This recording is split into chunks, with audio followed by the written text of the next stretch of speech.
The brothers Wisp. The brothers Wisp, brothers Wisp. The brothers Wisp. The brothers. You're now listening to Greg. It's the Brothers Wisp. Let's take a ride through space on this mothership. Hey everybody, this While you're is listening Greg with for the Brothers Wisp number 107. It has been a minute, although I guess you've heard me talking at you for a little bit with the Greg Talk stuff. This is our first official Brothers Wisp cast in a month, and I would say a couple of things have happened since the last time we talked. This go around, we've got Nick Arellano. It's been a minute, boy. It has. Boy. Boy. And then we've also got Tomas from Slovakia. Hello, hello. And I guess the only thing in and out of Slovakia right now are the packets, right? Pretty much. All right. So let's get the stuff out of the way, and then we'll get down to the talking bit. So this podcast is brought to you by Sonar. That's our sponsor. I had to remember who the sponsor was this go around. I'm checking my notes. I'm professional. I'm on top of these things. Sonar is a scalable, intuitive, and comprehensive ISP billing and operational support system, and you can find them at sonar.software. I would suggest you guys go over there and take a look and make your life a little bit easier. So here's the thing. I've been stressing about it a lot. I'm trying to avoid information on it because I am just sick to death of it, and I figured if we're going to talk about it, let's talk about it one time and be done with it. And it's the COVID-19, the coronavirus. Obviously, it's the biggest part of everybody's life at the moment, it seems. So if we must talk about it, let's talk about it and then be done. Let's exorcise the demons, even if it's not done with us. So I guess as it relates to us, a lot of conferences have been canceled, rightly so. You've got WISPAmerica that we have now, all of them. WISPAmerica was canceled. That was supposed to be coming this week, I think, right? Or next week? I think it was this week. It was supposed to be happening right now. Oh, okay. There you go. It's supposed to be happening right now, and it is not. And then also, I think Monday was the first day. First official, okay. And then WISPMUM, which is about a month from now, has been canceled as well. You know, I was thinking about these conferences being canceled and kind of the core of it and what do people go there for. One, I think, in my opinion, it's camaraderie, right? To see their friends. To be 100% transparent, that's the reason I go, is to see you guys. Because I never get to see you guys in person. It's the only time we really get to hang out and have real conversations where we're not on a mic being recorded. Because no matter any time you call me, I'm recording the conversation for later evidence. But I was thinking, the core component of that, recording these things and because that's what the MUM does. They record all the presentations and they play them back and stuff. So outside of actually getting to physically see your friends, part of it is, well, I guess talking to vendors too. That's one thing you're going to miss out on, is to be able to, establish relationships. Because a lot of times a sale happens in person with these vendors, and you can really get to know the people you're going to be working with on the product, or the people that are going to be supporting you. I know there's a lot of folks like the pre-seam guys, like a lot of their engineers or whatever happen to show up at those things. But outside of that, it's going to be the presentations. And I was thinking, what prevents them from organizing some way for the presenters to go ahead and stream presentations? So, like, if you ever watch Twitch, you'll know that there's a lot of marathons that are organized. Like AGDQ is an in-person marathon, but there's other ones that are really big ones where the person's streaming from their house. And so they just have one primary live stream going. And whenever it's Greg's turn, they just pull his feed in, from his camera, and then just plug it in, and he does his run, and then they just transition to the next and the next. And I don't know what would keep WISPAmerica folks or the Microtik folks from trying to do something similar. Even if they didn't want it to be live, you could still record your stuff in advance and distribute it to them and have them put it up. I hate the idea that this stuff's going to go in the garbage. I know my presentation, I'm going to go ahead and record it. I'm going to put it up on YouTube like I always do ahead. How about you, Thomas? Have you, your presentation, you go ahead and bake it and get it ready to go, or what do you think? No, I don't know yet. Usually at least the presentations I do on YouTube don't have that much viewership, as of course there is people, at the actual conference, and right. There is always questions, it's always different with people being Absolutely. there reacting and asking the things they don't understand live, because the people understand different things differently, being presented differently. Some will understand it, some won't. And it's helpful for everyone to have the questions of, if one person didn't understand something, if you can present it differently or tell it in a different way around it, it might be entirely possible that, that will benefit multiple other people who also, if you know what I mean. So I don't know what to do. I really like the live aspect of presentations. I always hold Q&A sessions after each topic in my presentation. I've moved away from having a big Q&A session after the presentation. I don't think that's really that helpful. There is a lot of information you give out in that 45 minutes if it's topics like IPsec and stuff like that, which I usually do, and I was going to do this year as well. So I don't know. I haven't decided yet, but I'm gonna miss the live part of it either way. Yeah, well, I mean, too, with Twitch, there's the live chat there. I know it's not exactly the same thing, and sometimes it's hard to put into text what you're thinking out loud, or maybe it won't translate over well whenever you actually do put it in text, right? Because inflection is a lot, in your body language and stuff. But I'm just trying to think of alternatives. Man, I just hate to see everybody's life get disrupted so much that we can't find some normalcy in this stuff and still get benefit from this. It boils down to I've already put in a lot of work and I don't want to waste it. I want to put it towards something, and I would really love supposedly the months are not really canceled as much as postponed, right? So you have 3 months. At this point it was the Prague month, which was 3,000 people. That's a huge conference. And then there was also the Mexico MUM, which I think is also 3,000 or 3,500, which is also huge, right? And then there, of course, there is the US one. So it's 3, of the biggest events. Of course, probably the biggest one is Indonesia, which, that one still has a ways to go. But it's probably, 3 of the most either biggest or most important events MikroTik has. So I don't think they're going to completely can them. Just hopefully they will just reschedule them after all this mess is done. So it also kind of got me on the path of thinking of if you didn't try and live stream those things, what would keep us from putting together a small sort of one? Hollering at the WISPAmerica folks, people that were going to be on panels or stuff like that, and maybe trying to arrange a day where, we can actually stream some of this stuff live, get everybody together, just as an idea.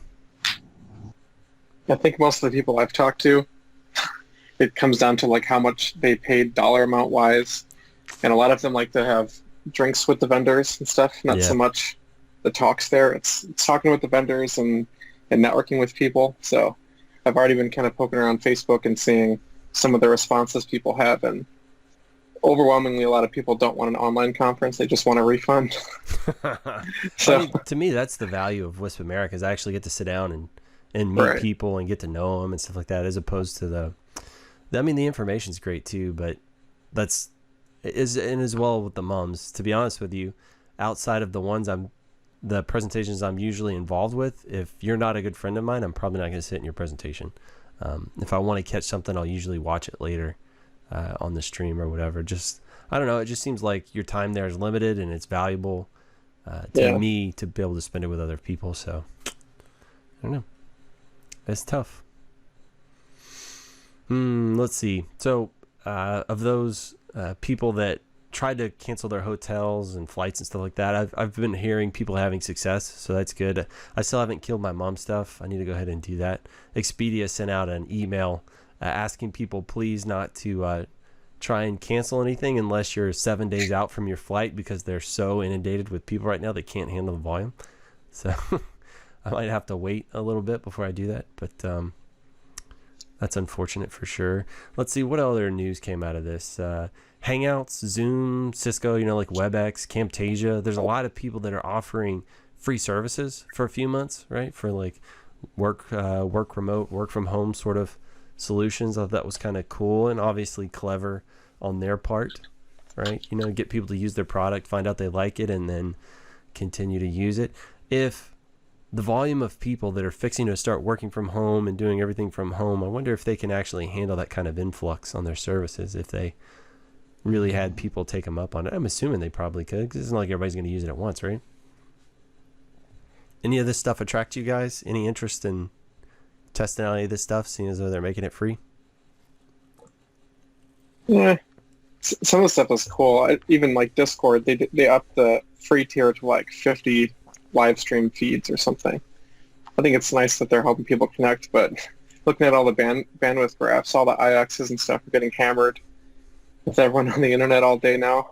Yeah, it's pretty crazy. At the data center, we've had a lot of customers up their bandwidth caps and their burstability, as well as we've had even more people just inquire of what's the process for us to be able to up our bandwidth at the data center. Let's get everything in place, get everything locked and loaded just in case we need to. I guess everybody's just going ahead and it seems like the bigger boys are going ahead and being preemptive, and and that's it's really a shrewd move. If you're in a data center, you've got an ISP that is flexible, go ahead and up your burst ability, right? So if they don't make you take more commit, why not just open up your burst capabilities and be ready for it? Seems like a good idea. Obviously, I would always suggest to customers that do that kind of thing is put a hard cap on your side just in case, anyway, just so things don't get out of control completely and then all of a sudden you get a surprise bill. But it's nice to have a little flexibility. Because, it happens. Stuff happens. Oh, man. So I've got some online presentations I'm going to be doing pretty soon. And I am a very visual person. I'm assuming most network folks probably are pretty visual, right? And I picked up a pen tab. It's like, what is this thing? An XP pen. That's nice. It's just one of those cheapskates. It's like 4 inches by 6 inches. It was like $30. Just USBs in and then shows up as a mouse. And I was using Paint 3D on my computer, and I was just practicing so far. And at first, it kind of looked like a little kid trying to draw a potato, but I started getting better at it, more adept at just getting comfortable with it. And it seems like it'll actually work pretty well for doing online kind of sketching and presentation. Have you guys ever tried to do that, like live, where you're talking to somebody and sketch with your computer? Have you attempted any of that? I was just curious what the best software for that sort of thing is. And Paint 3D seems to work fine. I was just curious if there's something better or a little bit smoother. Any ideas? In the past, I've used an iPad with the Apple Pencil. Huh. It's kind of like, makes it easy to do that kind of stuff, to share the iPad screen, and there's a bunch of different software.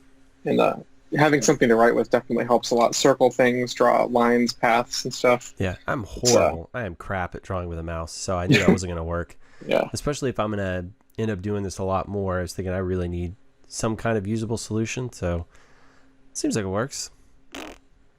I don't know. But that's pretty much all the notes I had on there until we get to the wrap-up part. What do you guys have to say in general? So give us the European perspective on it, Thomas, on all of this COVID-19 stuff, because our media over here is pretty sideways. I mean, I think the world knows that, how the U.S. views their media stuff. Fox News is pretty optimistic. Everybody else is pretty pessimistic. I don't know. It's all just crazy and kind of hard to keep up with at this point. I see Mikey joining in. He better get on TriCast before he talks, or I'm going to punch him in the junk. I was on TriCast before I joined Skype. All right, thank goodness, because you will get all kinds of jacked up. Thomas was about to tell us about his impressions of COVID-19 over from the European perspective. I mean, Europe at this point is literally on a lockdown. So, for example, Slovakia, all out of country and into country, public transport is completely cancelled. So unless you are a Slovakian citizen, you aren't getting into the country. And if you want to get out of the country, you have to do it on your own. There is no public transportation out of the country. All the airports are completely closed. And it's like that basically in most of Europe at this point. So flights aren't even going just in the country itself? Yeah, your airports are completely closed. And so Slovakia has this since about the middle of last week. Czech Republic, there is quite an outbreak in Prague, so they also have very strict rules like this. So of course, all the schools, public gatherings, cultural events, museums, whatever, are completely closed in Slovakia and in Czech Republic as well. And yeah, it's just basically a lockdown. Like businesses haven't been closed yet, so we are still going to work, and like people are still around. It's just all mass gatherings are basically completely closed. Italy, on the other hand, is completely shut down. So in Italy, people are just sitting home because the government mandated a mandatory business close. So completely everything other than drugstores and food stores are closed. And so Italy currently has the second biggest infection rate in the world after China. And it's basically the infection hub of Europe, so most of the infections came from there. And so Italy is completely shut down totally. Slovakia is so far only in isolation, you could say, and Czech Republic as well. Business is still open, but we'll see how it goes. It's causing serious troubles, of course, because with schools being closed, it means all the students are home, which means all like college and higher level education people went home, which means they're not working. And of course, other people which are working, which have their kids home, aren't coming to work because, Right. Somebody has to take care of the kids. So, for example, for us, we had 5 people out of 14 in offices on Friday. So that's like, our company is at 1/3 work capacity at the moment, which is, as you can imagine, causing quite a bit of trouble. Pretty devastating, yeah. And we are not sure how long the lockdown is going to last. Like currently it's scheduled until the end of March, so 2 more weeks of basically, company being, or pretty much all businesses being at 1/3 normal capacity. But there is talks about extending the basically the quarantine by 2 more weeks, but it's just, talks. So we don't know yet. It depends how things evolve. What's the panic level of the average Slovakian over there? Or like, what's the temperature, you think? It depends on who you ask. Personally, I'm not really panicking. I think like there are measures, whether they're too much or too little. Everybody has an opinion. You just have to respect those quarantine measures either way. I personally am not really worried about us or our company. We aren't closing the company, but then if you ask around, there's been so panic buying hasn't occurred yet. Like people are not yet panic buying. Oh, thank goodness. So stores are stocked, restaurants are remote delivery for restaurants is working. Like restaurants which are which have an actual restaurant, those are closed because public gathering is prohibited. Oh, wow. But like restaurants are delivering, food stores and drugstores are stocked so far, so I don't think there is like mass hysteria or panic yet. Certainly people are spooked, definitely. Like that's if you open Facebook or news or local TV stations or radio, it's all everybody talks about. The media is just completely overblowing their coverage of this, which I suppose is the same in the US as well. But so far it's definitely having an effect on life, like 100%, but it's nothing really which I would be concerned about yet. Do you think the lack of panic buying is kind of a cultural difference?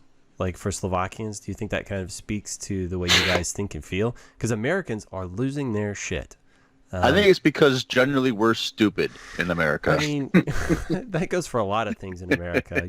You can explain, what do they say, never assume malice when ignorance is an obvious answer.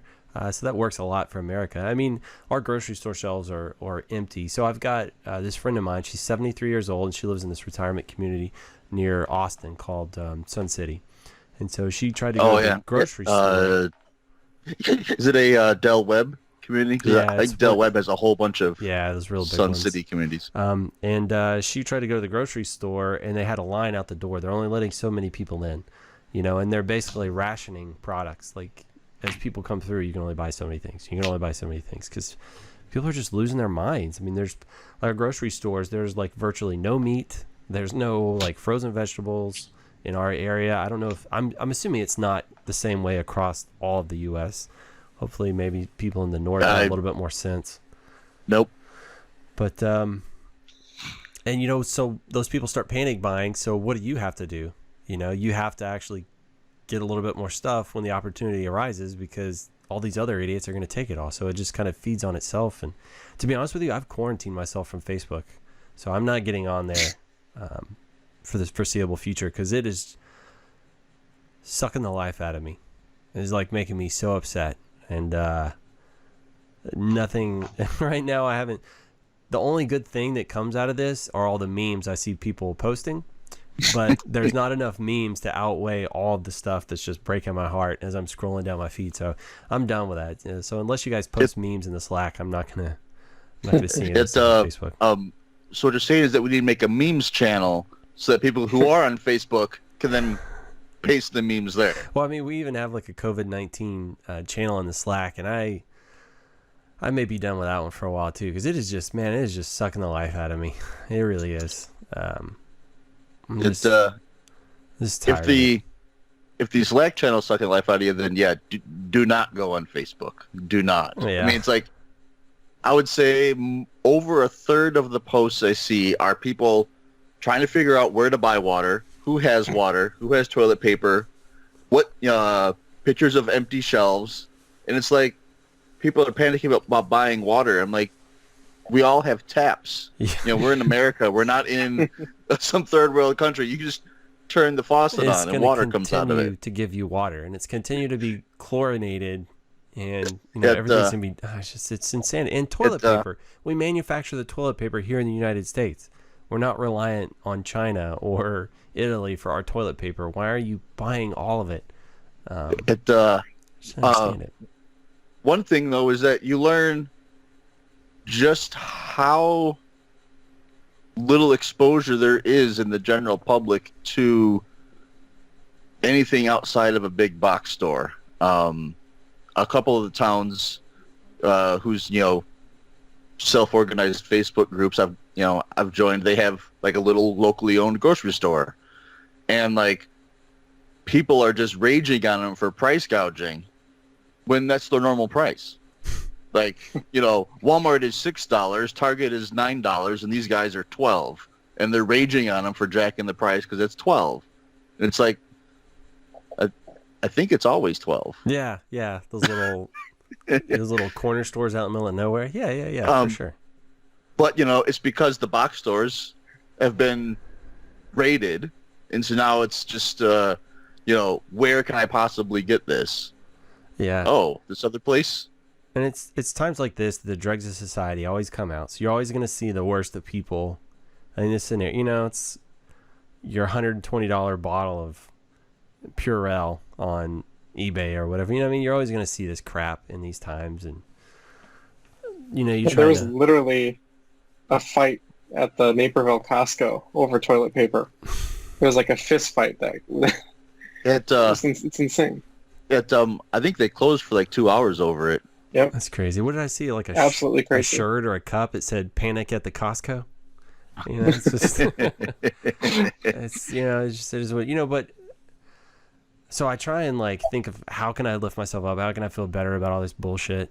Because that's what it is. I mean, it's. I'm not saying that the virus isn't, but it's just the way people are reacting and just the way they're just feeding into this cesspool of fear. I'm not for that. And so Mr. Rogers, I never watched him much, but he has this famous quote, and he said whenever he would see scary stuff on the news, his mom would say, look for the helpers, because in any disaster, in any trying time, there's always people around that are helping. And I was thinking, I want to be one of those helpers in this scenario. So I'm not exactly sure how to do that. I know I've started trying to like make sort of this network of people that are like in my community, and I say, hey, we've got this stuff. If you guys somehow run out because everybody's going crazy panic buying, you need a thing, we have this thing that we can share with you. And other people are starting to do that. So I think that's kind of one way that you can just, lean on the people you care about and then try and support each other as best you can. But also just putting it out there to the, to the internet, to anybody listening to this. If there's a way that I can help you or be of service in some way in this situation, I'm absolutely here for it, so long as you don't cough on me. I'm happy to help in any way that I can. And I have the feeling that most of the folks that listen to this podcast probably feel the same way. And so, if there's some way that you think you can help others in this scenario, I think that would go a long way, because a lot of people, it seems like, are really trying to recoil from everybody else, and lock themselves in their house and hold their shotgun next to them, just waiting for somebody to cough so they can blast them. I don't know what else to say about this other than, hopefully things get better. I feel like they're probably going to get a little bit worse here in the U.S. As soon as we start getting real testing kits out here, when we start really testing people, I think we're going to see it's much worse than we had originally anticipated. A lot of people are upset that they're canceling all this stuff, but it's a chicken or egg scenario, I think, too, right? Like, if we cancel all this public stuff and we really lock it down, and then 6 months from now, people will say, God, why did we panic so much? The reason everything probably went according to plan is because we did do that, right? So I'd rather be safe than sorry in these scenarios, and hopefully we all come out of it fairly unscathed. I think a large part of it, of all the closures and quarantine and everything else, is just, I think it's two parts. First of all, there is no better plan, right? Yeah. Nobody was prepared for this. There was no way to anticipate it, and therefore there is just no better plan or better alternative how to deal with this, right? And second of all, as it goes with humans and people, nobody wants to be responsible. It's like, if this does turn out to be something bad, like, I don't know, the mortality rate is 4% of COVID-19, so it's a 4% of the planet population dies for some reason, everybody will want to be clean, like, yeah, we did everything we could, it's not on our conscience. So I think that's a big part of it too. And it's the combination of all of this, lack of a better plans and people just not wanting to be held responsible and accountable. Like you said, Greg, it's just better be safe than, be blamed for later. And I think, for example, here in Europe, that's why you see such drastic quarantine measures, because, it's what governments feel obliged to do to keep the population happy and to be able to say later on, we did the best we could. Well, I think, too, a lot of the people that are in government that are making these decisions are in the primary crosshairs for COVID-19, right? So it's the older generation, the baby boomers and stuff like that are most susceptible to this, and these are probably most of the people passing these restrictions and laws. So I'm not saying it's self-serving, but they're definitely the what did I say? They're the like, there was a pickleball tournament I was supposed to play in, and it's mostly people like 55 and older, and I was saying it's like a COVID-19 buffet, right? It's it's like the target audience for that. So I guess that kind of makes sense too.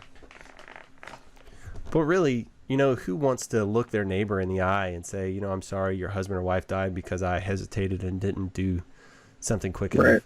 Right. And not to say that these people aren't still going to get infected and they still aren't going to have severe complications, but theoretically, if we lower the curve, if we slow it down, then our medical support system can actually sustain the number of people that are sick, hopefully, and fewer people die from it or have long-term lingering reactions and things like that. So it is what it is. Hopefully we'll get through it. I mean, humans are survivors, right? We've been trying to kill ourselves for hundreds of thousands of years and we haven't done it yet. So I assume we'll make it through one way or the other. One of these days. Yeah. I mean, eventually we'll get it right, It's just crazy. This is kind of like a social and healthcare denial of service type situation. It's just like, it's going crazy. Everybody's asking, so what is your game plan in response to the coronavirus? Like, we're at work, customers are asking, what's your plan? There's people getting VPN access concentrators, trying to get everyone their laptops, because now that it's blowing up, employees are asking, like, what are we doing about this? Are we going to work from home? How do we facilitate that? Yeah, what happens when I get quarantined for 2 weeks, Right. Or I need to self-isolate because I was, and just whatever. That's, I mean, yeah, that's why all these people are beefing up their pipes. Some of our sister companies were prepping them to do all this work from home stuff. And, I keep hearing a lot of questions. Hey, can we all of a sudden have 200 extra VPN connections on this thing? It's like, I'm pretty sure. Maybe. So I've been hearing a lot of stuff like that. I think it was on Nanog, a lot of people talking about how it was just a few months ago that like their company transitioned to, I can't remember the wording they used, but basically that they didn't need VPNs anymore. Everything was just web accessible. Everything's just in the cloud. And it was just, had, proper, web authentication methods. And so that they're glad because they didn't think that they'd have the VPN capacity to accommodate everybody on a VPN, but the servers obviously have capacity to do the work because they're already doing the work. It's just going to a different IP address. One can hope. But on a kind of a tangent from that, on like the healthcare DOS, I had seen an article, and I don't know the credentials of the guy or how accurate the information is, but it was fairly lengthy, and had pretty pictures and graphs and stuff. And he's talking about the whole flatten the curve thing, to bring demand down to within capacity so that we can handle it. And he was saying that it's a nice theory, but the implementation is much more difficult given the actual numbers. The actual, using the percentages and expected growth rates and things that have been published, he's saying that the flattening of the curve has to be almost a decade to actually fit within the healthcare system's capacity.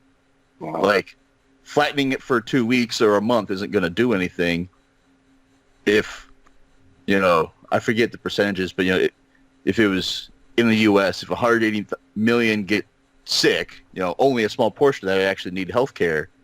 But there's only like, I forget the number they said, 100, 200, something like that, 1,000 beds in the U.S., and that there's already people in them. So what is it, a third or a half of those beds are actually available. So then there's not that many that could actually be sick out of that 180 million at any one time. It's not, there's just not the capacity to solve this in a month. So if we're going to be flattening the curve, you have to flatten it over a much, much longer amount of time. And so then, but, to kind of bring the IT element back in, it's kind of something that, we have to kind of capacity plan for, and, oftentimes, who's getting their pants or, getting caught with their pants down when they have a DDoS and they can't handle the capacity. It's like, well, I'll buy another 10 gig. Well, sometimes you just have to, and there's no parallel for this in the healthcare, but, go to a Prolexic or someone like that to absorb it for you, it's you just can't do that in healthcare. It's funny that you mentioned that. I was thinking about just on my network infrastructure, we have so many people requesting additional resources. And I said to my guys, I was like, dude, we can handle so much capacity. We have so much overhead right now, just available room. And then I was thinking, you know what? I bet that's what everybody's thinking. And so if all these people start utilizing it, then upstreams and IXs are going to choke. And it's so it's like, it doesn't matter how much capacity I have purchased. If those guys can't supply it, I'm kind of screwed. I just imagine we're gonna get the heat of this, and then Call of Duty is gonna put out an update and crash everybody's networks. Drop out those 60 gig updates. Yeah, that's what we really need to quarantine is those Call of Duty updates during this disaster. 'Cause it's I've seen people talk about, what's the expected demand on their networks. I'm like, well, it's going to be no different than prime time because the kids will be home from school just watching Netflix. They're not doing their e-learning. The parents that are home from school or from work or whatever, I've seen people work from home. Most people don't work from home. They just go home and get paid to do whatever they're going to do at home. I think, yeah. So I think your regular desk job, they're not going to know how to properly transition. I think it's probably going to be problematic for them. Right. It's like, and it's everything across the board is like damned if you do and damned if you don't, because if they keep people at the office and one person gets sick and then everybody gets sick, Wipe everybody now out. the business has to shut down. But then if you have to figure out how to get people to work from home, people don't know how to coordinate remote employees and make sure people are actually productive, but also not overwork people, because it's a whole different mindset when you're at home at your own desk and not in an office environment. So we had one of our I feel like that's customers going to break. do kind of waves. So they took waves as their employees and they sent them home. And they said, you're going to work from home 2 days, and then you're going to come back and you're going to tell us everything that you had problems with, everything you need. And so they just kind of did it in waves starting a week ago, I think. And that way, obviously, they're not going to solve all the problems and find all of the issues, but they're at least, prepping for it. It's, when they have a little bit of time, instead of, hey, let's flip the switch now and we have no idea what's fixing to happen, they're at least trying to get ahead of it a little bit, which makes sense. And you got to worry about your kids on top of what it would be to work from home, and a lot of people are freaked out, so you can't expect top production. People aren't used to it, so it's just weird. Speaking of some employees that I know, I don't know their productivity could get much lower. Well, nothing to lose then. Shit. So hopefully the COVID-19 doesn't have much of an impact. All right. Well, do you guys want to move on to a better topic, or rather a happier topic? Or do you guys want to any last words on this? I think it's just facts. People should stick to facts rather than, apocalyptic scenarios and panicking. Yeah, please don't get your news from Facebook, Probably go to the WHO, the CDC, the reputable outlets. Please don't read what your cousin Bob has to say about it. I think the best example is actually, the Wuhan province in China where everything started. This is a 11 million city, Wuhan. And this is a Chinese 11 million city, meaning everybody is clumped together. This is not like a, 100 by 100 miles city. This is tiny. So the outbreak happened there, and altogether there was 80,000 people who got sick out of 11 million in a city where it started. This is under 1%.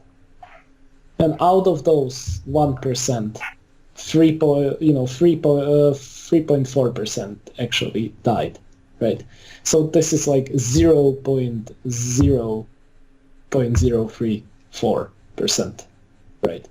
So and this so if you think about it this way, and of course there was quarantine in China and everything else, but it shows that those measures are effective.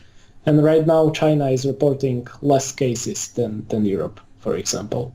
And this is China, so those numbers could be skewed. But even if you multiply that by 2 or 3, it's still like tiny, right? So the reality is, I am not saying that this is not something that should be taken seriously, right?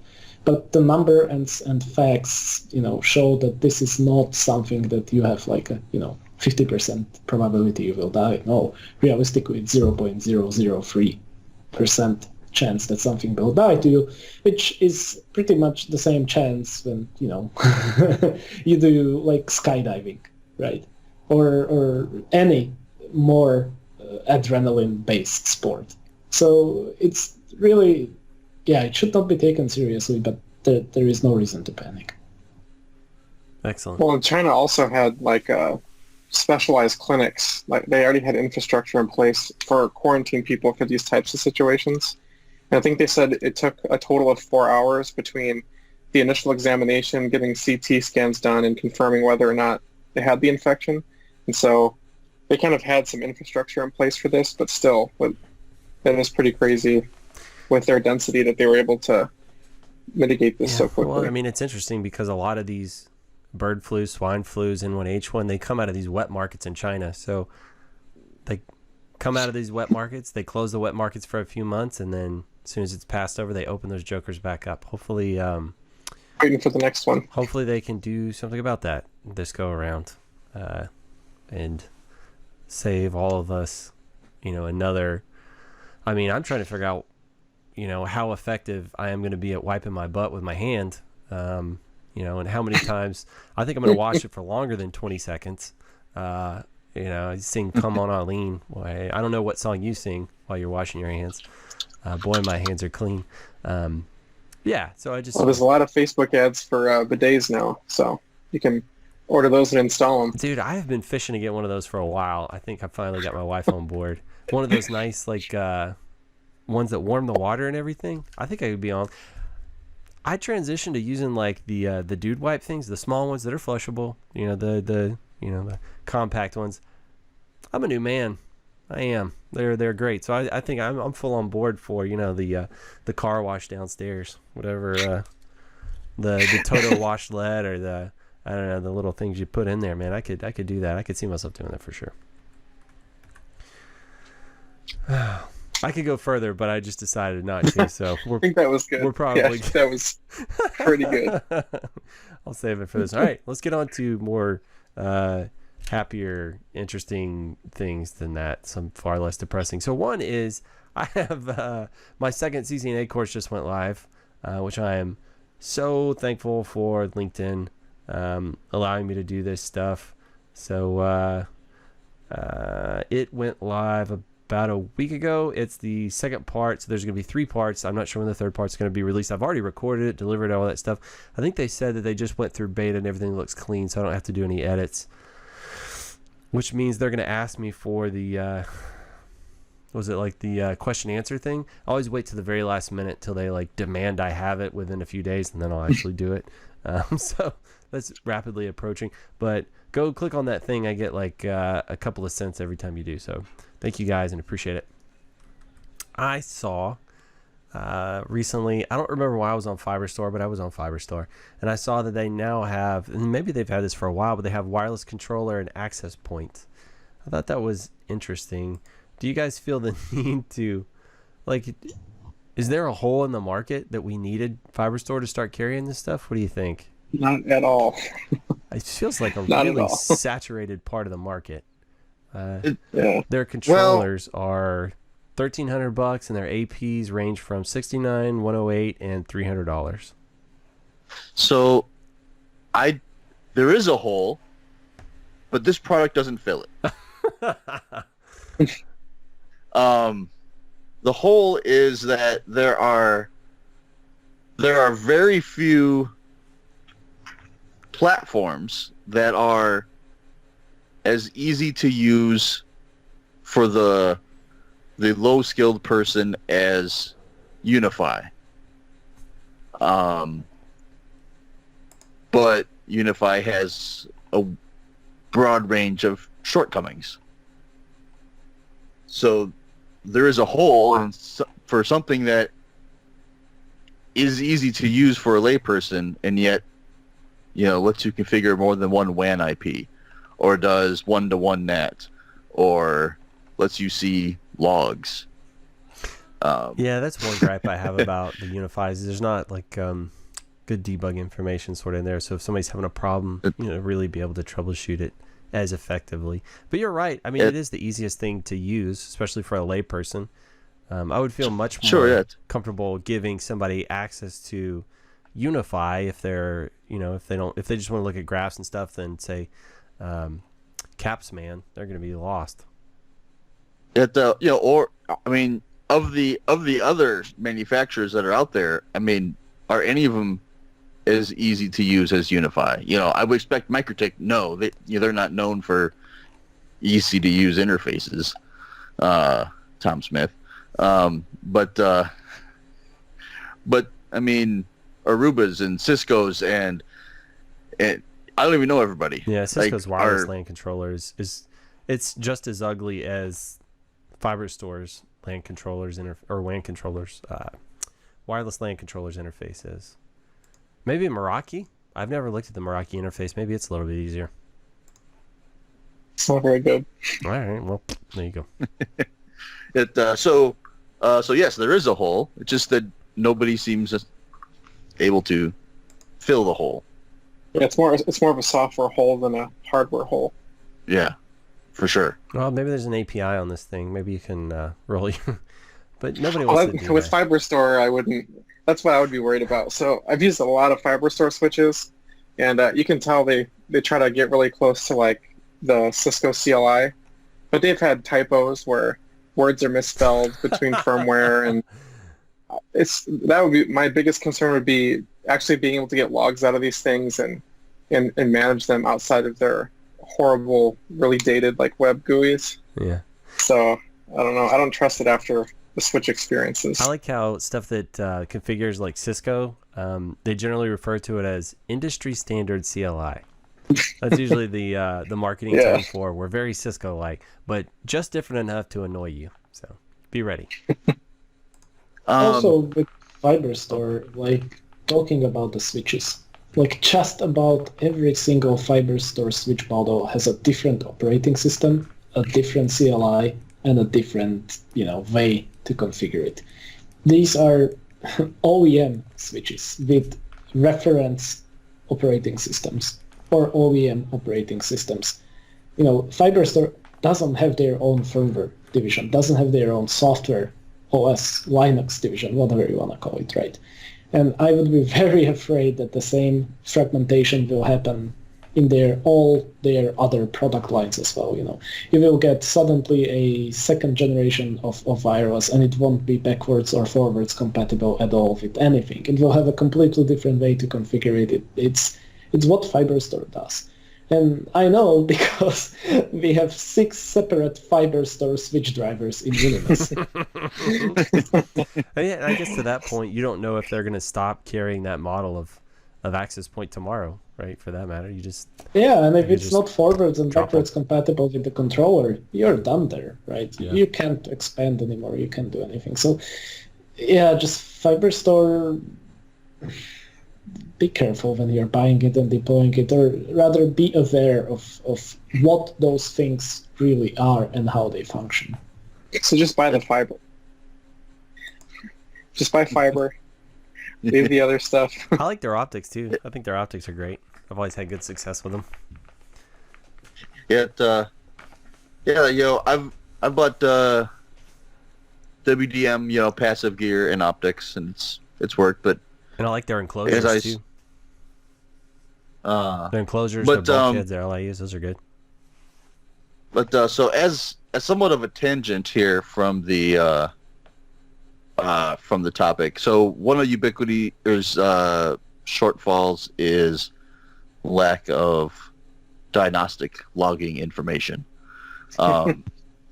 And in the Unified Controller, there is a place to choose a syslog server to send things to. Have any of you ever configured that and seen if the syslog server has useful logs sent to it? You're going to get basically the same stuff that's in the event log in the controller. So almost useless. Right. So I've scoured through MongoDB to see what's in there. I've looked through the log files, and there's nothing. So when you've got a bunch of wireless problems and you just see client was disconnected, no reason why, no signal threshold issue, like it's pretty much useless when you have to troubleshoot like large-scale wireless issues. And then waiting to do spectrum scans, you have to wait a minimum of 5 minutes for them to scan just to see what the environment looks like. It's horrible. Yeah, because I had thought about that. I was like, I haven't dug too deep into it yet because I got angry at the router and rebooted it before. But I'm trying to track down a DHCP issue, and it's like do I know that it's sending the request? I don't know. So I found some discussion. Actually, it was somebody in the Slack linked to a an edge router post where they said, here's what they did on the edge router to get to the underlying, Linux logs for the DHCP server. I haven't tried that yet, but that was one of those things where it's like, is that maybe shipped off to syslog? Maybe the device syslog. I don't know. I haven't gotten that far, but sounds like there's not a lot of opportunity for it, so I guess we'll see. No, they're too busy sending all your information to their servers, and you're not able to turn it off. So just email Ubiquity; they'll give you all the logs. They have all of. They know exactly why your phone won't connect, but they're not going to tell you. It just blows my mind that it's targeted for enterprise, but if you have more than a single public IP, you can't use them without modifying like the JSON config file. Like you can't use multiple IPs. You can't really do any like natting across multiple IPs on more than one WAN port. Like all that stuff, you have to dive into their JSON config file and then restart the service, and then hope it doesn't break. It's crazy. Or hope that the next update doesn't just completely invalidate the way you built your JSON. Like, I've heard that's a problem too. Speaking of the Ubiquity fiber stuff, the ONT and OLT, they run EdgeOS, which is the same as the Edge router, right? And so on EdgeOS, you have quite a few useful commands, like show configuration commands, etc. But it turns out the fiber configuration, the actual hardware fiber configuration, is not in there. So it runs EdgeOS, but none of the fiber configuration is present in EdgeOS. It's present in two separate configuration files, /config /fiber.json and some config2.json. And there is no way for you to configure it from EdgeOS. There is no way to retrieve it from EdgeOS. You have to go all the way down to the file system to retrieve those files, and they're a completely separate entity from EdgeOS. And I can only guess that, somebody at Ubiquity in the management level said, this hardware has got to go out now, and EdgeOS was completely not ready for integration with the, ONT and OLT and the fiber stuff. And so they hacked it all together to somehow work, but EdgeOS is completely unaware that it's running on a fiber-capable ONT/OLT/ device. So, yeah, thanks, Ubiquity. Yeah, and I was just looking at the Leaf switch. That's supposed to be like a Unify switch for some reason. So it runs like the Unify software and it runs the EdgeOS software, but like the inform and actual adoption stuff doesn't work at all. So like you can only configure it through like the command line, but the command line is like some of the stuff is brand new because there's a ton of features that don't exist on any other hardware yet. Lots of data center features, but there's no documentation, obviously, because it's a beta product. But it's just sitting on the bench because I can't do anything with it. But it's like it's got multiple operating system. It says UBOS on it now, on some other like kernel. And Ubiquity kept emailing. So, do you have any pictures of your deployment of the Leaf? And it's like it's not anywhere. It's just powered up, and I can't do anything with it. So I don't know what they're doing. Take a picture of it, propping up your dinner table, like leveling it out. Right. Sort of thing. Yeah, sure. Here it is. It's my doorstop. That's interesting. The Leaf. That's wasn't it like a 48 port 10 gig or something like that? Wasn't it like some it's like monster? 10. Most of the ports are 1025, and then it has like 100 gig ports. There you go. Or something. Yeah. It's a pretty cool looking switch, but it doesn't have an operating system that it picked. It's like got all this crap loaded on it. There's tons of commands in the CLI, but I couldn't get a lot of the stuff to work. And it's hard to test equipment like that without getting out a whole bunch of other 10 gigabit stuff. And I saw a fiber store. I don't know, man. Sometimes just the mood hits me and I just poke around on people's websites. They have a new switch, or at least they're saying it's new. And I think it's like a 32 port switch, and each port is like 400 gig interfaces. So it'll do 400 gig or 100 gig. And then I think it's two management interfaces or 10 gig interfaces. That made me laugh so hard.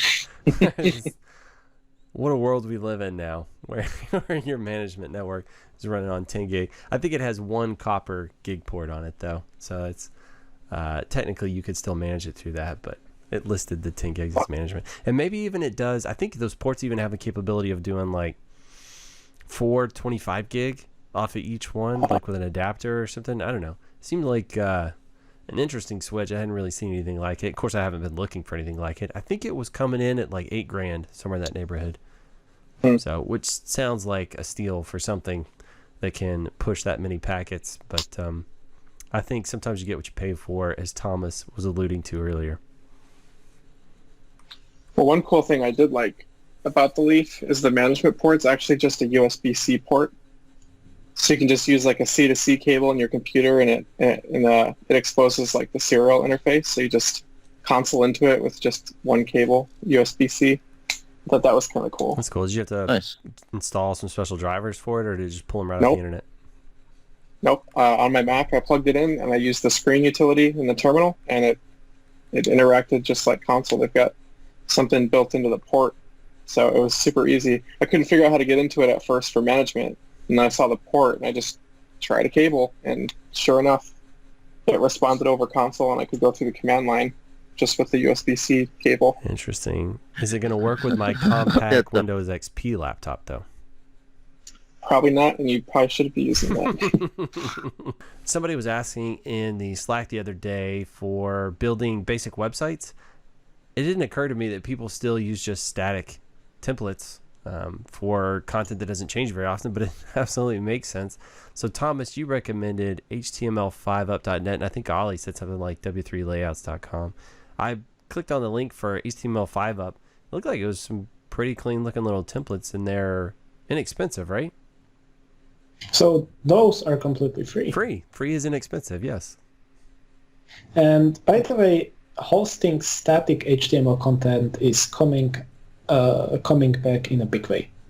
For example, if you think about eShops, stuff running Magento or WooCommerce, PHP applications which are extremely, extremely power hungry when scaling, a lot of eShops are actually moving to statically rendered HTML pages.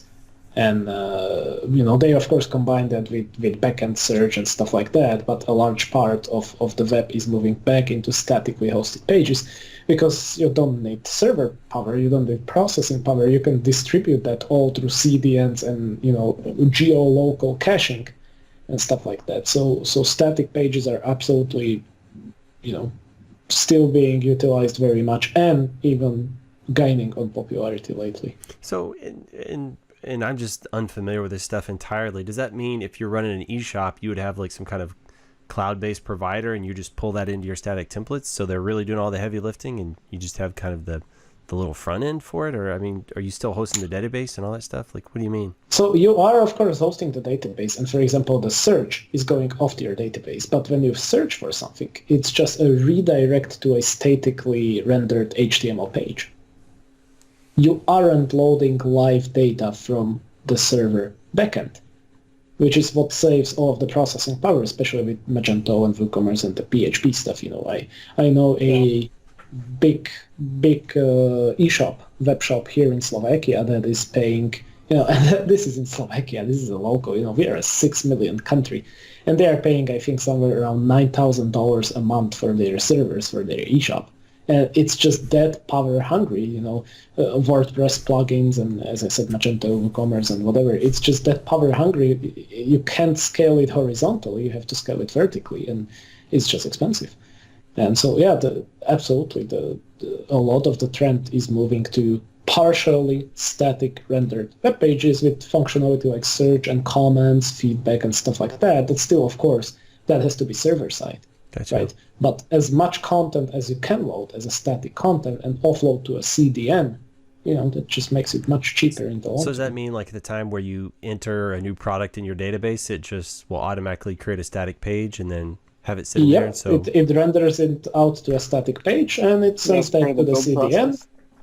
Gotcha. Yeah. So instead of building every time somebody queries it, so you get 10,000 queries for that and it builds it real time, it just builds it once, and then people just pull that one static page.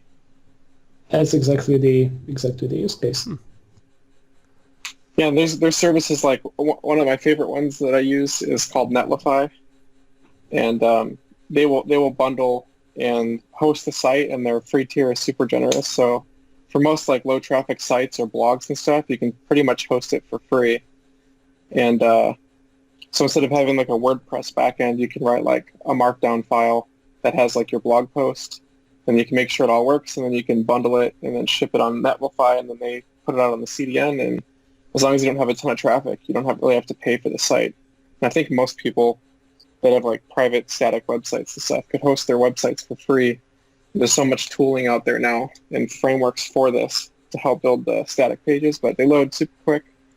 There's a bunch of JavaScript like tools that you can take like your blog posts and throw them into like a JSON object, and then you can have the search happen through their browser without hitting the back end. And you just build that stuff as you put new posts out. So what do you think? So what do you think it's super popular. the internet's going to look like 10 years from now? Do you think most people are going to move to infrastructure like that where it builds static pages, or do you think most people are going to move to services like Squarespace where you just kind of cloud host, go in there, click, you're done, and they take care of all the CD and all the heavy lifting on the back end? Because Squarespace is only like, was it like $10 a month or something? It's pretty affordable. Mm-hmm. Who knows? I mean, with network infrastructure changing, tooling changing, who knows? I'll make a pretty safe prediction. 10 years, the internet will have cats, porn, and people arguing. Gotcha. And that's just Mike's corner of the internet. He's always arguing about his cat porn. Those are his bookmarks. I actually in one of those Facebook groups about the hoarding from the COVID-19, I found several people that were hunting for bottled water for their cats. I was like, we've got a long ways to go if that's your primary concern. Hey man, we're supposed to be on happy topics. Yeah, you gotta prep. We're going right back. I know you're sucking us back into the cesspool. Thanks, Mike. So, speaking of a lot of what's happening currently is there is a lot of stuff moving to serverless, of course. You have things like Lambda and function-based programming and on-demand execution. There is some extremely cool stuff that AWS and even Google Cloud are doing with compute at the edge. So, AWS and Google and the CDNs, they have a lot of edge locations around the world. But now compute is moving directly to those edge locations for on-demand compute.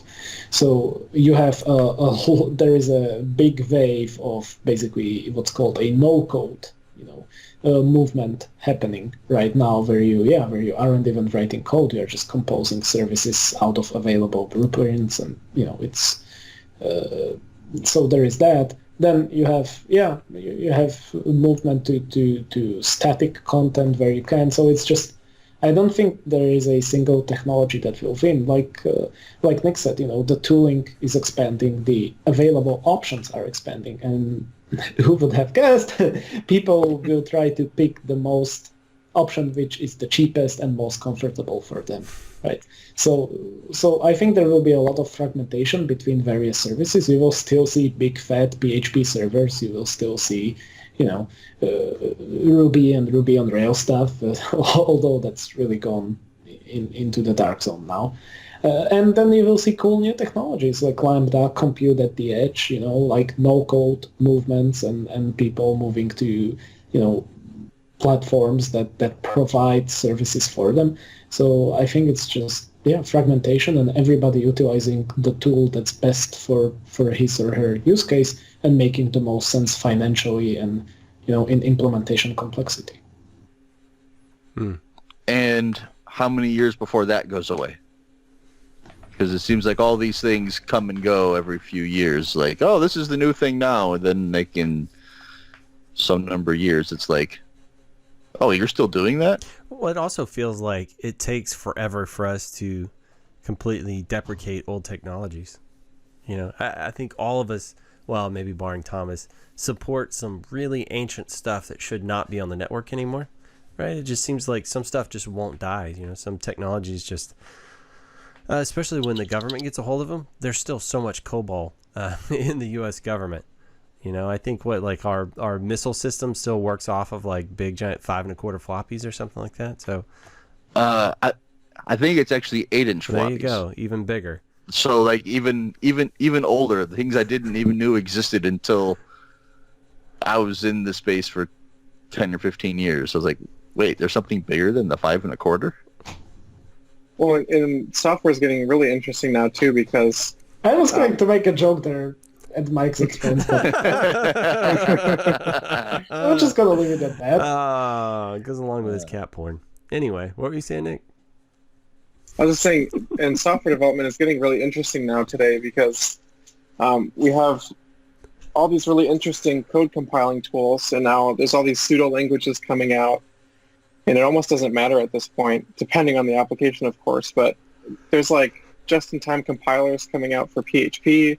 There's a whole bunch of other stuff that it's really easy to take almost any language and then convert it down to like machine-level code. So there's all these cool like brand new languages coming out that are kind of abstractions of other programming languages, and the compiler technology is getting pretty insane. I remember when I was in college. So it's almost not going to matter at some point. You just pick a language, write some code, use a compiler.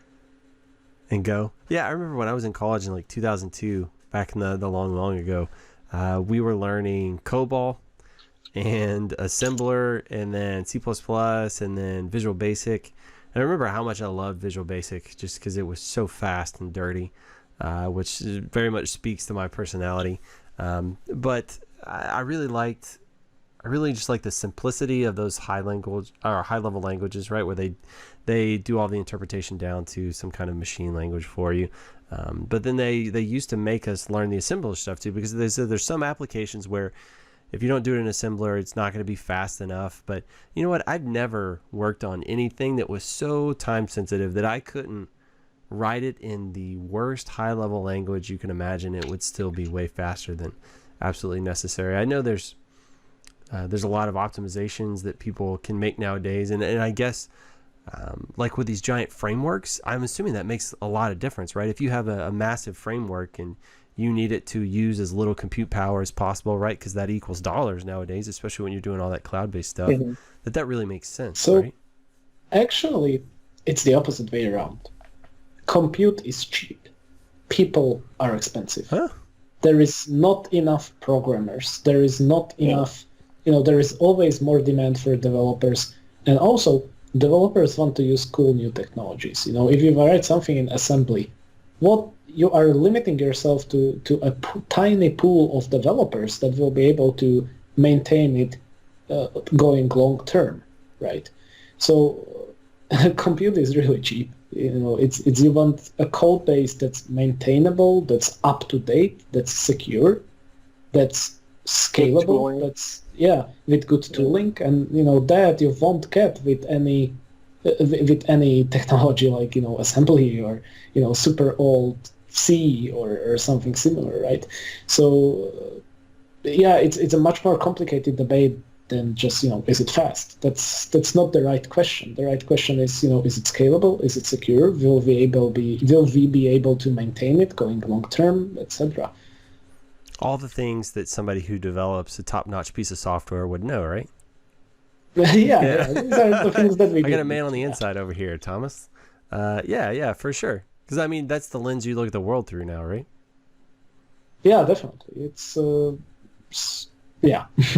Yeah, for sure. And that's why a lot of people are moving to things like Lambda, because if you can break your code into like Lambda functions, they charge per 100 millisecond execution or something. So even if you have a big workload, you can just break that into more and more smaller queued jobs. And the free tier is like a couple million requests or something per month, completely free on Lambda. So as long as you don't go over a certain threshold per queue job, it's basically free for small applications. So yeah, the compute is getting cheaper and cheaper, and now all these companies like Amazon and Google's compute cloud and Azure, they're all trying to compete with these same services. So now you have all these options, but we still need more people writing software. Right. It's like you said, you have to have the know-how to be able to chop it into smaller bits to actually take advantage of that, right? People that, I guess, are still doing it the old way aren't going to be able to take advantage of those efficiencies, right? And that's where those guys will probably make a lot of their money. It just depends. Like software architecture, I could probably talk hours about it. It's a running a software company. It's a thing we discuss pretty much daily. And for example, even for us, we've looked at Lambda, we've looked at Beanstalk, we've looked at SQS, we've looked at NoSQL databases and all kinds of different stuff. And it's always a discussion, even for us internally, designing products and segmenting microservices and how do you do stuff. It's it's a topic unto itself, and it's a constant evolving, continuous discussion with pros and cons at each side of that discussion. So do you think there is no single answer, there is no single this is right, or use this technology or use this language. Yeah, it's sure. always... Well, a few things in the world are that black and white, right? But do you think take me for example, learning to program a million years ago and then mostly just scripting up into this point, do you think it would be easier for somebody brand new to programming to learn all the new ways, the more modern techniques to do it, or somebody who knew the old school ways and have kind of been hanging on to that for a long time? What do you think is easier to pick up the new stuff? Because like lambdas and all of that interactivity, that's all great. Excluding the actual infrastructure and architecture, you can learn a lot of programming fundamentals. But the hard part is now tooling. Like if you learn a language, the editor and the tools you're going to use and the testing suites that you're going to use, and there's so many different pieces and different options now that I think it's harder for someone to build larger scale software until you go through this huge hurdle of like figuring out what tools you're supposed to use and what code editor you're going to use and what works with like working with a team and working with things like Git. So there's so many options now, and a lot of people spend a ton of time starting off figuring all that stuff out before they actually write software. I think that's the easy part, right? Because that's just getting started as a software developer. The hard part is all the frameworks. The way software development is today, you don't write things from scratch. Use frameworks. And this is not a bad thing. This is good because those frameworks are tested by thousands and thousands of people. They're secured by thousands and thousands of people. They're analyzed by industry-leading developers who know much more than you do about how you should do authentication, how you should do security, how you should handle database transaction, how you should handle the abstraction layer, all of this. You don't want to write all of this from scratch. It's not possible to write all of this from scratch. So as soon as you get over the hurdle of the setup of the tooling, which is honestly just a setup to get started, you now have to pick your frameworks, you now have to learn the frameworks, and you now have to understand the framework as a concept, how it works, how it interacts with its individual modules. And that honestly is a major hurdle which takes a large amount of time. For example, we were implementing the remote cores, the remote proxies, local agents, however you want to call it, for Unimus 2.0. And that requires bare bones TCP communication, which should still be secure though, and there is connection pooling, and there is timeouts, and there is buffer mode, and there is buffer handling and security around all of this. And I asked our developer that, realistically, basically, how long is this going to take? It's the usual estimate question, right?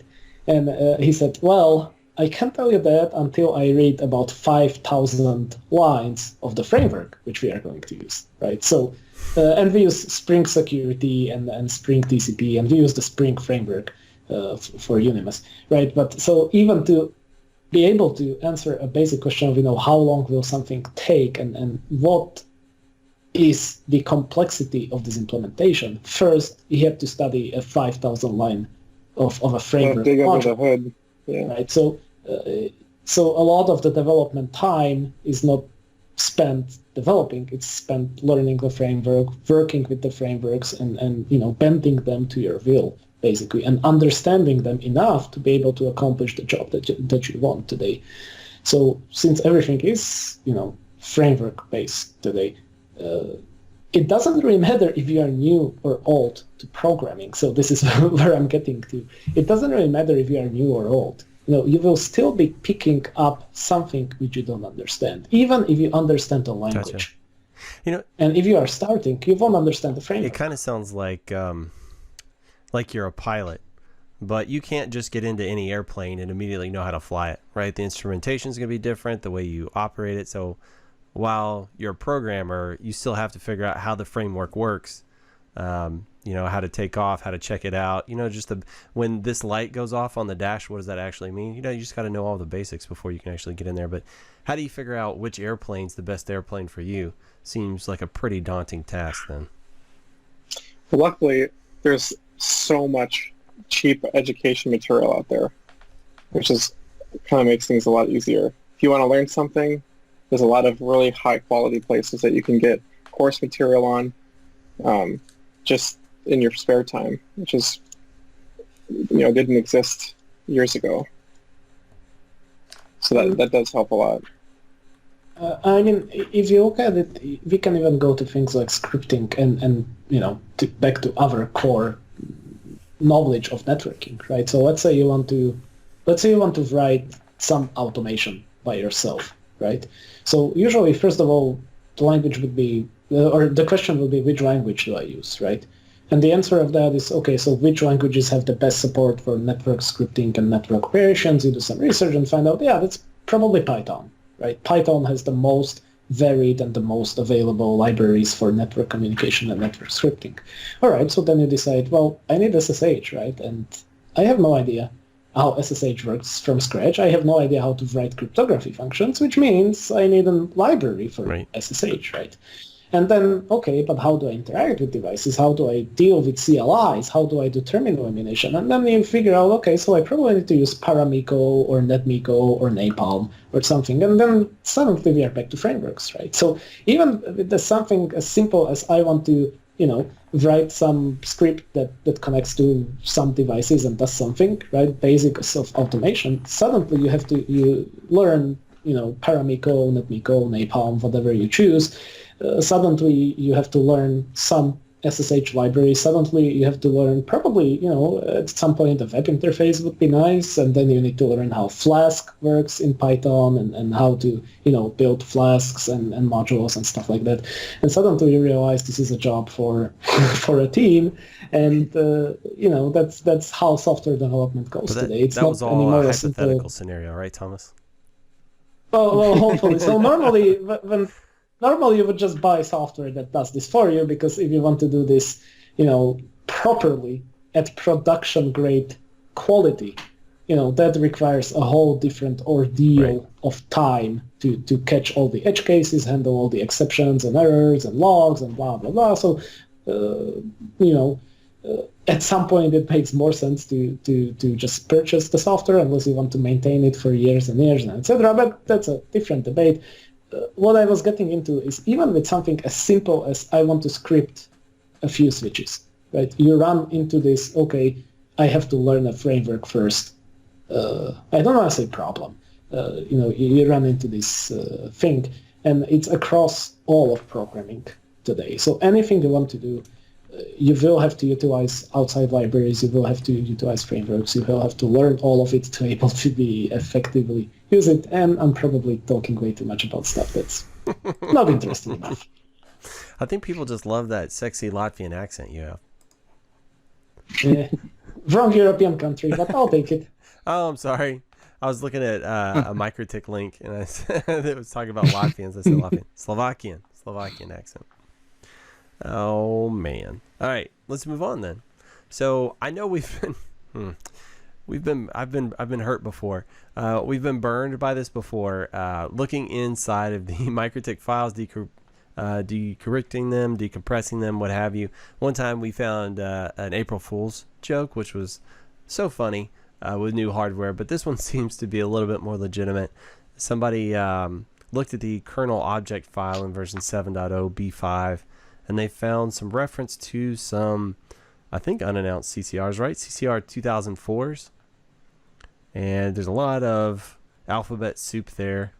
So several interesting things. I heard, I mean, there's always rumors, right? I'm assuming some of this is what's going to be announced at the, or would have been announced at the US MUM or maybe European MUMs.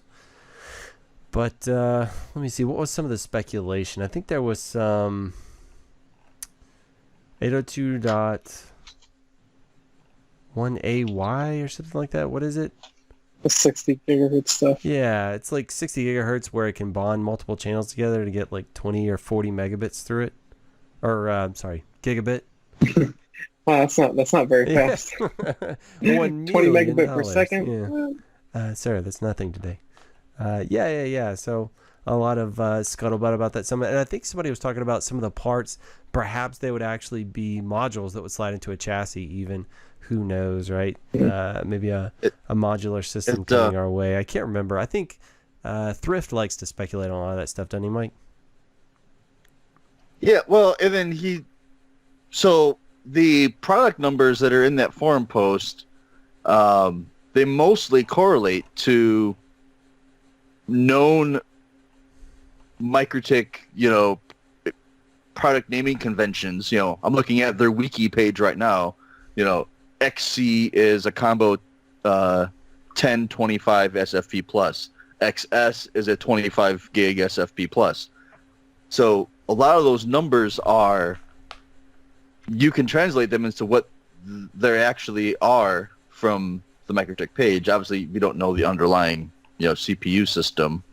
But where Thrift comes in is that he knows all these chips and their interface capabilities, and so then there's speculation over, it seems to be this Aperna Labs ARM chip due to something else in the code, but then he's like, well, but then, that chip doesn't support this network interface configuration, so just gets this big spider hole of what chips it may actually be based on what the chip supports, and then combined with this. I think the prevailing idea is that it'll be a dual chip. It'll have the Aperna Labs as, doing, running router OS, and then some other chip that meets this network configuration that actually does the packet forwarding. Gotcha. So so 200 gig interfaces maybe on some of this stuff. If we want to speculate, the interesting thing is, if you remember, about a year ago, I think there were some speculations or leaks that MikroTik was maybe going to utilize some built-in chipset functions for one switch to basically appear as a transparent extender of another device in router OS. I remember that. Do you remember that? Yeah. So it would be interesting, and this is pure speculation based on nothing, it would be very interesting if these are indeed cards in a chassis, like line cards in a chassis, which utilize, the local processor as some of a, connector to a underlying management router system. So these cards do have local compute and do have processing power and run router OS, but in reality you have a single management system which just sees all of these cards as modules and as ports in a bigger chassis. And I'm probably way off on what this really is. Cool. This would be super interesting and super cool. You know what I find interesting too about this forum post is that people have been going back and forth for a while, and MikroTik has neither deleted the post nor commented on it, or they're just letting people go wild. So I don't know what that means. But it's interesting. So one thing it could be is that they just find it humorous. It's like, oh, look at these funny people just making things. Let's just see what they come up with next. Yeah. They're just doing market research right on their forum, seeing what people want. This is how they find out what new products to develop. See where people's speculations exactly. go. I do remember hearing quite a bit of chatter about potential new, CCR type platform that that was not publicly revealed at any of the mums that they've been working on. Have we seen a CCR release so that's not tile-based yet? My brain's not working right now. No. Not yet. All right. So this might be the first foray into a CCR that's not tile. Well, with all of the problems that tile has caused MikroTik over the years, and I can't even imagine how much development time they had to sink into supporting tile, since, I mean, the tile development ecosystem is completely dead at this point. You know, the SDKs and the modules and everything else are dead because of all the acquisitions of tile over the years. We know MikroTik is not using the official kernel code or the open source code for tile available in the kernel, since the deprecation of the tile 3 from the kernel did not affect them in any way. So we know they have custom tile drivers and implementations and libraries. You can just imagine how much time that took to develop and troubleshoot and debug and everything else. So tile is definitely staying with us for a long time, but there is no chance of new products running tile anymore, right? That processor architecture is dead. So Not because you said that. Because you said that. They're going to spite you? This summer, there's going to be a new tile-based CCR. Maybe they just bought out the stock of some remaining chip. I don't know, maybe. But you would think. You open up Normus's garage and it's just stacked floor to ceiling with tile processors. Is that what you're... Gotta use them. Yeah, I gotta do something with them. But yeah, you would think, at some point, sooner or later, the CCR series is getting old. And as we can see with the new devices coming out with 40 gig interfaces in MikroTik and with 100 or more gig interfaces in competitors, MikroTik will have to release something that's newer, faster, and having no more tile to go back to. Some CCRs will be released and they will be running something new, and this is likely the first time we are seeing them. We just don't know what they are yet. Well, in that product naming convention page, they do have a letter combination for 100 gig interfaces. So it's at least gotten that far that they've come up with a letter combination for it. Something on the roadmap. The European MUM was already supposed to have happened, right? I think it was supposed to be next week or 2 weeks from now. Oh, okay. Honestly, I think 2 weeks from now. I can check. So still pretty soon in the future. I wonder if they'll go ahead and make, even though it's delayed, I wonder if they'll go ahead and make hardware announcements. So it was March 26, 27. Okay. It's an exciting time with MikroTik. I mean, I just saw not that long ago with VXLAN it being introduced in version 7, and there was like VRRP connection tracks sync being introduced. But also something interesting with the Vengeance product that Baltic sells. An engineer that is no longer with Baltic, his name was Dan.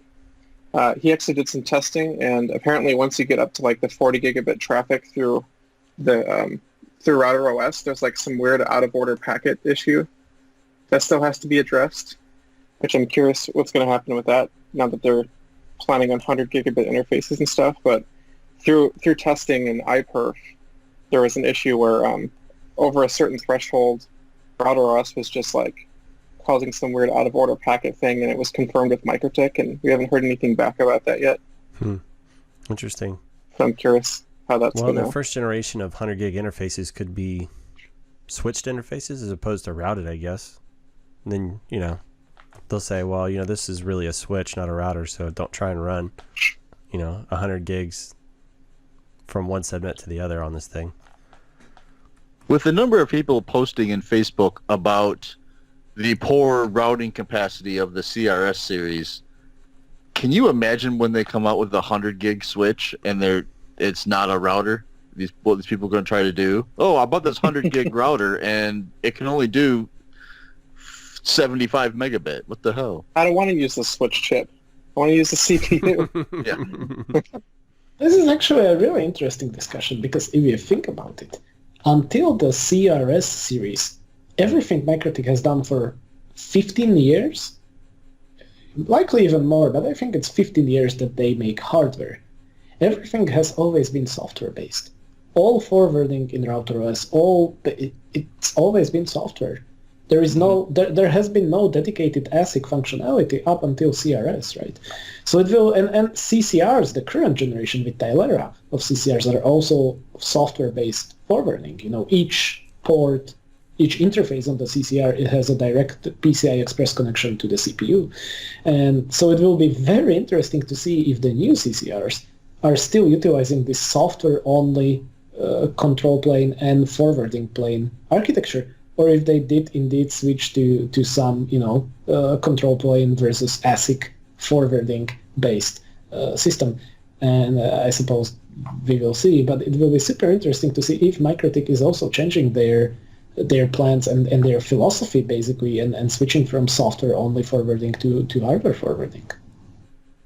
I mean, they also hired more developers, and I saw by the training center at one point they were doing some like agile software course there. So I think they're really, and now they're, even if you look at their support and documentation, it's going to like a Confluence and like Jira page.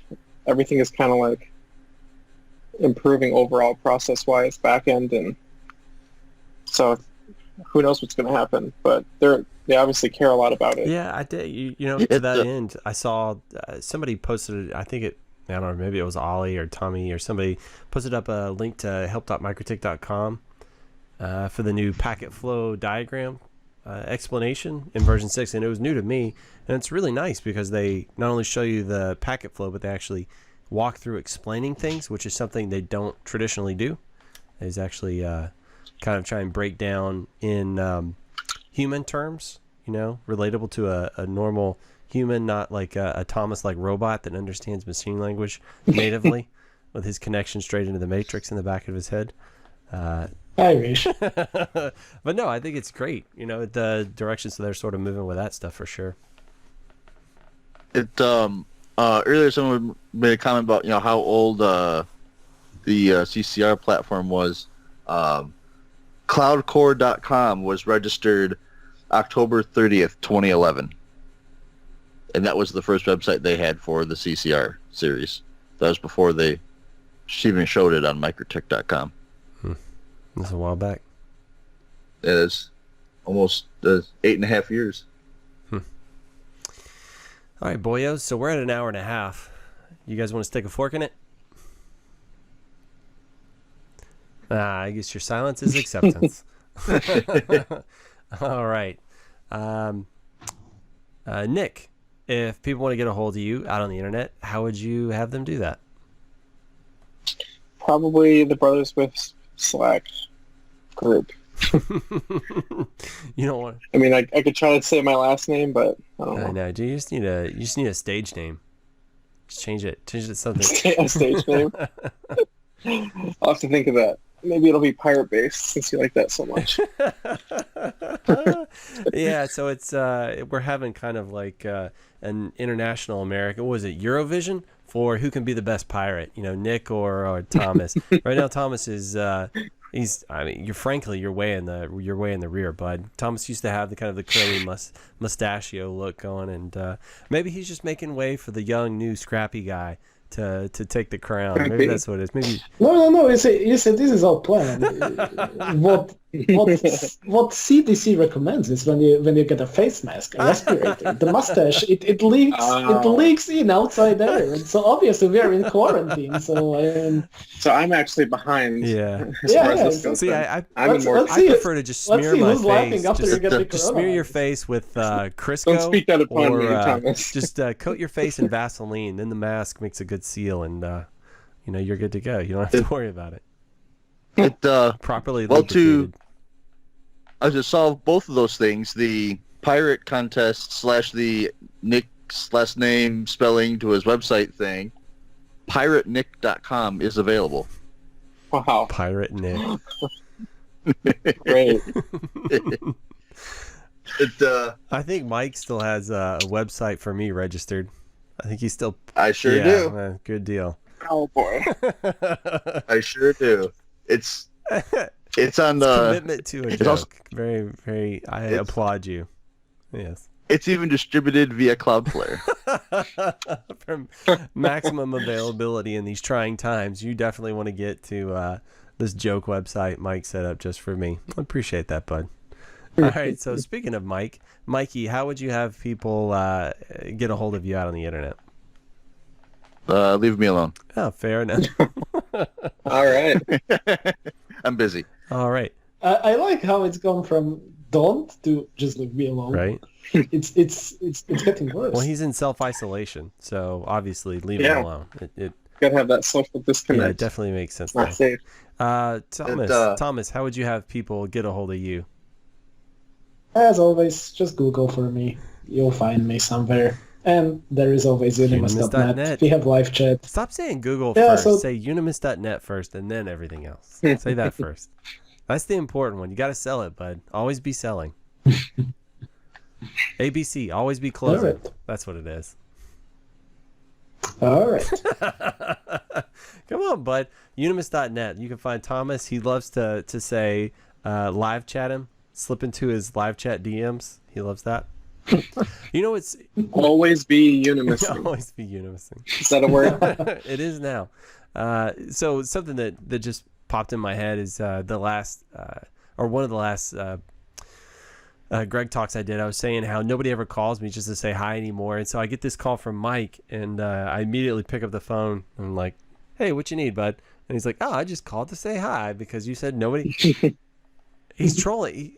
He's trying to troll, but he's being nice. I mean, it's very paradoxical. I didn't understand how that works. Does that work for you, Mike? I mean, did you like catch fire the instant you did that? Actually doing something nice? No. While trolling? No. I do nice things all the time. It's just they don't get quite the attention. Not quite the reaction you were hoping for. I know, but we had like a 15-20 minute conversation, just about stuff. Shooting the shit. It was nice. It actually was nice. So after you said I do nice stuff, I was just waiting for the end of. I just do it for myself. Yeah, I treat myself all the time. Well, I was thinking he's don't talk to him, leave him alone. That's pretty nice. So it's a you're sparing the other people. Yeah. Mike just doesn't want to give us the latest impact. I've got somebody that I helped with something. The TV station has stuff in Chicago, and I get emails from their customers. Like they just broadcast other people's stuff. It's like a wholesale type thing.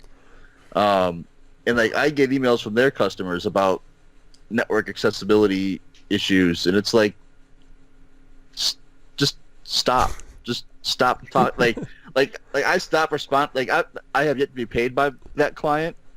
I've stopped responding to them. It's just like not because they haven't paid me, just because it's like I ask them for stuff, they don't deliver it, and so I'm like, I just don't want to talk to you anymore. Just leave me alone. Just create a rule, move to trash. All right, fair enough. All right, so if you want to find me, I'm Greg at gregsoul.com, where I very occasionally blog. I'm going to be putting out a little bit more stuff here recently. Probably the easiest way to get a hold of me, honestly, is to get a hold of me in the Little Brothers Wisp Slack, and that's patreon.com/The Brothers Wisp. You go in there, you toss a couple of bones, you support us, you help lift us up in these trying times once again, and you will get access to the patron-only Slack, where there's a lot of good discourse. Speaking of, we have some new patrons. In this go around, it is TP. I'm not sure what his full name is. It's not toilet paper. Maybe that was. Oh man, this guy registered like 4 weeks ago, which was before the run on toilet paper. So maybe it was some kind of precognition. He knew it was fixing to happen. But we also got Rob Cohen. Maybe he's already ran out. Oh, perhaps. Maybe that's why we haven't heard from him. He's run out. We've got Rob Cohen. He's our first Scottish guy. I think he's our first Scottish guy. I don't know. Maybe he's our only Scottish guy. Whatever. We've also got Jesse Rager. I don't know. R-E-G-I-E-R. I don't know. I'm looking at it. I can't tell. Jesse Reiger. I'm assuming one of those was correct. Jesse R. Yeah. R, like pirate. You have the hardest job. You have to try to pronounce everybody's names. Maybe the E is silent. Maybe it's just Jess. Nah, Jesse Reiger. Reiger. We have a new patron. Klaatu They have a Barata. There you go. Done with that one. Well, maybe he's from France and it's Regier. Oh, why you gotta crap on me like that? You're probably right though, Thomas. That's probably it. You had to swab it up. You gotta roll those R's, bud. You know, it's some French relatives in the distant past. You never know. Absolutely. Let's see. Yeah. So get in there, get in the Slack, slide us some DMs if you need something directly, or honestly, most of the best discourse just happens in the opens channels.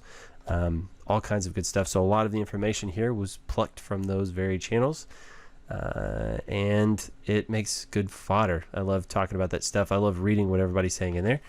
Any questions, comments, you guys, please keep them coming. Anything you want to see or hear from us, if you want us to talk to somebody specific, you let us know.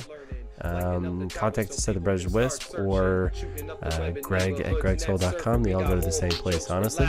Thank you guys for joining. Thank you guys for listening, and we'll see you next time. Just give us a listen, cause fun is the mission. I'm telling you, you don't know what you are missing. Ideas and some good comedy given. If you missed the show already, don't worry, you're forgiven.